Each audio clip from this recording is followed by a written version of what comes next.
En las últimas horas, el ministro de Defensa, Giancarlo Lofredo, ha salido al paso de un artículo publicado por The Economist, que cataloga a nuestro país como un narcoestado. Lofredo afirma que Ecuador no lo es, respaldándose en el llamado bloque de seguridad. ¿Pero qué significa realmente ser un narcoestado? ¿Es la afirmación de The Economist descabellada o refleja nuestra realidad? Hoy, en la Ruta del Patriota, exploramos esta controvertida discusión. El ministro Lofredo asegura que gracias al bloque de seguridad, Ecuador nunca será un narcoestado. Pero esto es confundir seguridad con institucionalidad.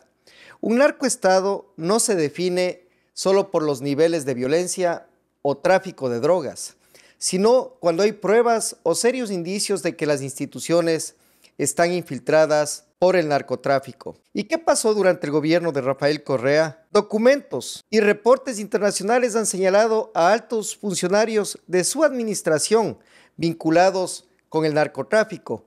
Casos como el de su ex ministro de Economía, de Defensa, canciller Ricardo Patiño, involucrado en operaciones ilícitas, dejan claro que no hablamos solo de percepción. Esta sombra continúa hasta el día de hoy, con redes que operan dentro y fuera del Estado. El correísmo no solo dejó una economía endeudada, sino un Estado debilitado y permeado por el crimen organizado. Aquí están los hechos. Cárceles fuera de control. Bajo Correa, las cárceles dejaron de ser centros de rehabilitación y se convirtieron en fortalezas del crimen. Complicidad con el narcotráfico. Los posibles vínculos con las FARC y el financiamiento de campañas políticas son evidencia de que bajo su mando el país se volvió un puente clave para el tráfico de drogas. Corrupción sistemática, desde Odebrecht hasta los casos de sobornos vinculados a Glass. El correísmo institucionalizó la corrupción, dejando al Estado inoperante frente a las mafias transnacionales. Y no solo el gobierno de Correa, sino también el gobierno de Lasso, con el caso del Gran Hermano o Encuentro, en donde Rubén Cherres jugó un rol preponderante junto a la mafia albanesa. De ahí que los últimos gobiernos han sido testigos mudos y han visto hacia el otro lado en lo que respecta a la penetración del narcotráfico en el Estado ecuatoriano. Además, no se puede pensar otra cosa cuando hay serios indicios que la narcopolítica fue la que asesinó a nuestro líder candidato presidencial, Fernando Villavicencio Valencia. The Economist señala que Ecuador ha pasado de ser un oasis de estabilidad a convertirse en un punto clave para el narcotráfico en la región. La creciente violencia, asesinatos a plena luz del día y el control territorial de las bandas criminales son síntomas claros, pero el punto más crítico es el debilitamiento de nuestras instituciones y la connivencia de ciertos sectores del poder con el crimen organizado. Para empezar, veamos qué dice realmente el artículo de Clapp en The Economist. No es solo un elogio al correísmo, como quieren hacernos creer. Al contrario, describe cómo Ecuador ha caído en las garras del crimen organizado debido a años de negligencia y corrupción. Aquí están los puntos clave. Primero, narcoestado desde la raíz. The Economist menciona que ya en el 2000 las FARC colombianas afirmaron haber financiado la campaña de Correa. Esto apunta a posibles vínculos históricos entre el narco y el Estado ecuatoriano. Segundo, decadencia institucional.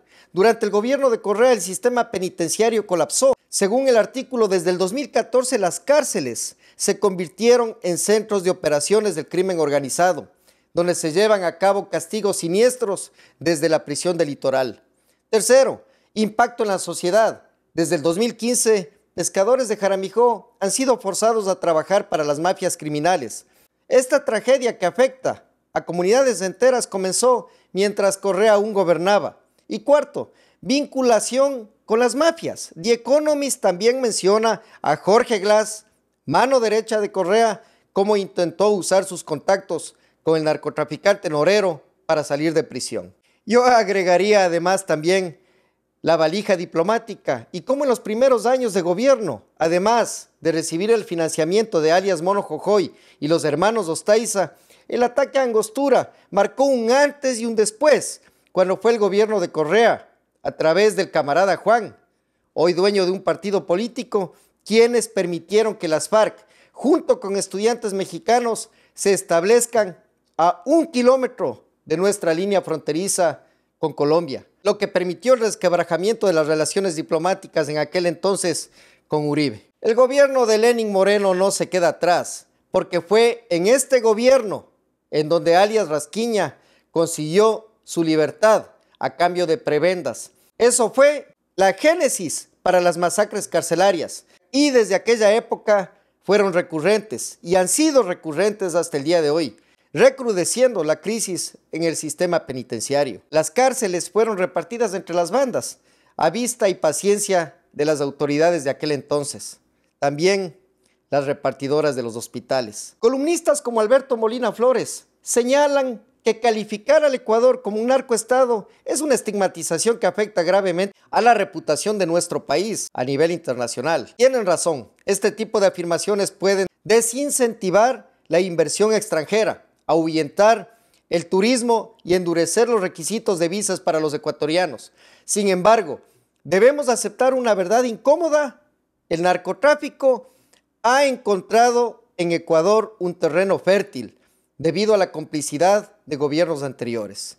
Como bien señala Molina, esta crisis no es nueva.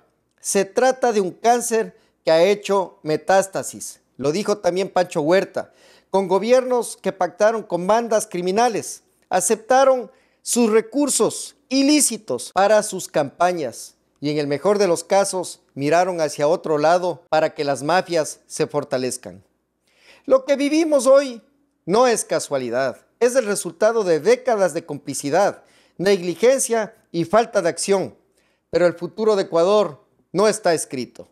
Molina también señala algo fundamental: necesitamos una cruzada cívica y patriótica para salvar este país. Lo venimos señalando en la Ruta del Patriota desde hace algunos años. Esto no es tarea solo del gobierno, es un esfuerzo que debe incluir a todas las autoridades, organizaciones políticas, universidades, gremios, empresas y ciudadanos. A pesar de las declaraciones del ministro, los hechos, como ustedes pueden apreciar, apuntan a otra dirección. No basta con operativos y discursos. Un narcoestado no se desmonta con palabras, sino con un compromiso real para purgar las instituciones. Reconocer el problema es el primer paso para solucionarlo. Ecuador no puede seguir negando su realidad. Necesitamos instituciones fuertes, una justicia imparcial y un liderazgo comprometido para recuperar la dignidad del país. En la Ruta del Patriota seguiremos exponiendo lo que otros quieren callar. Señor Ministro de Defensa Lofredo, creo que no tiene claro lo que es un narcoestado. El bloque de seguridad es una de las aristas que tiene el Estado, ¿verdad? Cuando usted tiene generales, jueces y políticos sentenciados, como es el caso de Metástasis, por ser parte de las organizaciones criminales y además las lideran, obviamente nos encontramos en un narcoestado. Además tenemos exfuncionarios prófugos por lavado y un expresidente que permitió todo esto.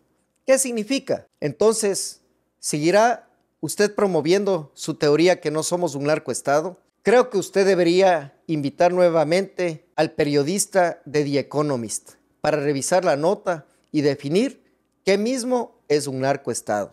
Su concepto es operativo, no el del periódico Anglo, que sí es estratégico.